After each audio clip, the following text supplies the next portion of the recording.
नमस्कार, मैं दिव्यांशी डोसी स्वागत करती हूँ आप सभी का आज नई दिल्ली में। और आज के हमारे इस खास कार्यक्रम में इसका नाम है खबर के परे। दिल्ली एनसीआर में वायु प्रदूषण को लेकर आज सुप्रीम कोर्ट में अहम सुनवाई हो रही है। इस दौरान दिल्ली केजरीवाल सरकार ने सुप्रीम कोर्ट को बताया कि वो राष्ट्रीय राजधानी में वायु प्रदूषण को रोकने के लिए लॉकडाउन जैसे कदम उठाने के लिए तैयार है। हालांकि सरकार ने कहा कि इसका सीमित प्रभाव ही होगा। उन्होंने कहा कि ऐसा कदम तब सार्थक होगा जब इसे एनसीआर क्षेत्र के अलावा पड़ोसी राज्यों में भी लागू किया जाए। बता दें कि इससे पहले पिछली सुनवाई में कोर्ट ने वाहनों का परिचालन रोकने और 2 दिन के लॉकडाउन लगाने जैसे कदमों को अपनाने का सुझाव दिया था। कोर्ट ने शनिवार को दिल्ली एनसीआर में वायु प्रदूषण में बढ़ोतरी को आपात स्थिति करार दिया था और केंद्र एवं दिल्ली सरकार से कहा था कि वे वायु गुणवत्ता में सुधार के लिए आपात कदम उठाए। हालांकि दिल्ली में रविवार को हवा की गुणवत्ता में सुधार देखा गया, लेकिन वायु गुणवत्ता सूचकांक बेहद खराब श्रेणी में रहा।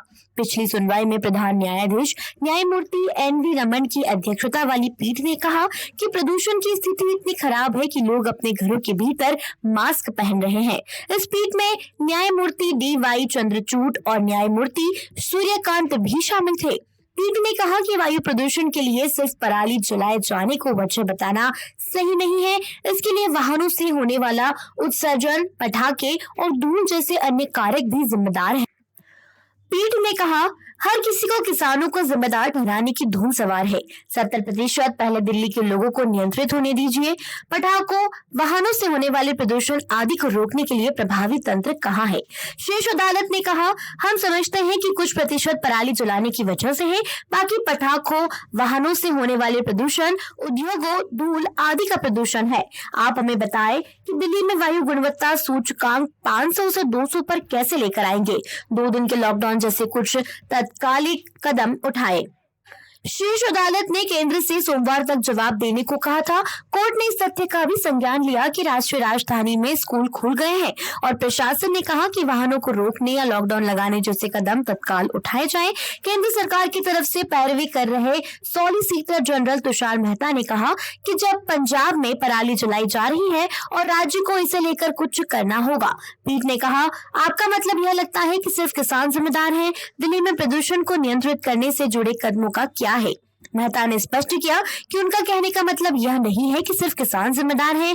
जब दिल्ली सरकार की ओर से वरिष्ठ अधिवक्ता राहुल मेहरा ने पराली जलाने के मुद्दे का जिक्र किया तो पीठ ने कहा, याचिकाकर्ताओं हो दिल्ली सरकार या कोई और, किसान को दोष देना एक फैशन बन गया है।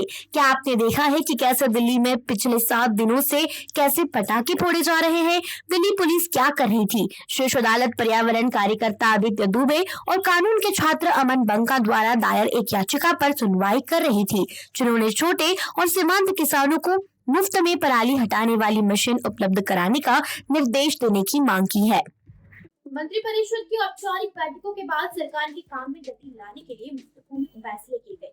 सभी 77 मंत्रियों को 8 समूहों में बांट दिया गया है। ये कदम सरकार के कामकाज में अधिक पारदर्शिता लाने और मोदी सरकार की दक्षता और अधिक बढ़ाने के लिए उठाया गया है।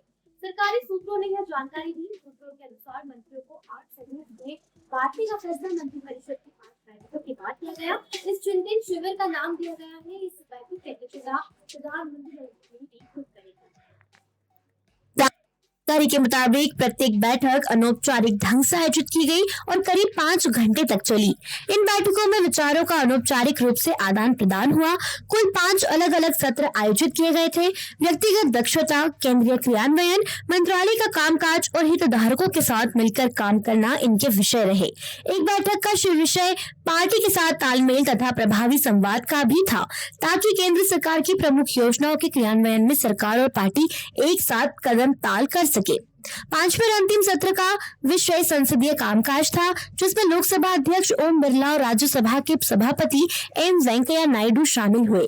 इन सभी बैठकों का मकसद मोदी सरकार की कुशलता में वृद्धि करना और डिलीवरी सिस्टम को मजबूत करना था। मंत्रियों के 8 अलग समूह बनाना इसी दिशा में एक बड़ा कदम है। सूत्रों के अनुसार इससे शासन के काम में अधिक सुधार आएगा और मंत्रियों को काम करने में आसानी होगी। हर समूह में 9 से 10 मंत्री होंगे। एक केंद्रीय मंत्री को समूह समन्वय बनाया गया है। हर समूह के सदस्य की आपस में चर्चा होगी और समन्वयक की जिम्मेदारी होगी कि कामकाज को सुगम बनाया जाए। इस प्रक्रिया से उन नए मंत्रियों को भी लाभ मिलेगा जिन्हें पहली बार सरकार में काम करने का अवसर मिला है। प्रधानमंत्री मोदी इन बैठकों में कह चुके हैं कि मंत्रियों को आपस में अधिक मिलना जुलना होगा। इसके लिए उन्होंने टिफिन बैठकों का भी उल्लेख किया जो उनके गुजरात के मुख्यमंत्री रहते हुए आयोजित होती थी। इसमें मंत्री और नेता अपने अपने घर से टिफिन लाते थे और साथ बैठकर खाना खाते समय सरकार और पार्टी के काम पर चर्चा करते थे। पीएम मोदी ने एक मंत्री परिषद की बैठक में मंत्रियों को कार पूल करने के लिए कहा था और हर कार में 3 से 4 मंत्री इकट्ठा बैठक में आए थे। 2024 के चुनाव के मद्देनजर ये बैठकें महत्वपूर्ण मानी जा रही हैं। इनका मकसद सरकार को चुस्त दुरुस्त करना और काम में तेजी तथा पैनापन लाना है ताकि लोगों को शिकायत का मौका न मिले। इस साल जुलाई में मोदी मंत्री परिषद के विस्तार के बाद से ही लगातार मंत्री परिषद की बैठकें हुई हैं।